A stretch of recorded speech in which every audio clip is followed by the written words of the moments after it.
గత బీఆర్ఎస్ ప్రభుత్వం 2300 కోట్లు బిల్లులు పెండింగ్లో పెట్టింది అన్నారు మంత్రి జూపల్లి కృష్ణారావు. ఆ బిల్లులను తమ ప్రభుత్వం వచ్చాక తీరుస్తున్నామన్నారు. వాళ్ళు బకాయిలు పెట్టి తమను నిందిస్తున్నారని ఫైర్ అయ్యారు. కాంగ్రెస్ ప్రభుత్వం వచ్చి 3 నెలలు కూడా కాలేదని, అప్పుడే 5000 కోట్ల ముడుపులు వస్తాయా అని ప్రశ్నించారు జూపల్లి.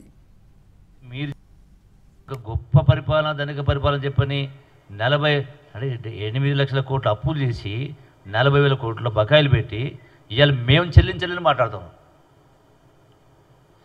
అంటే ఇంత విపత్కర ఆర్థిక పరిస్థితి మీరు చేసిపోయిన తర్వాత కూడా ఈ ప్రభుత్వం వచ్చిన తర్వాత ఒక లిక్కర్కే 2,350 కోట్ల రూపాయలు పేమెంట్ చేయడం జరిగింది.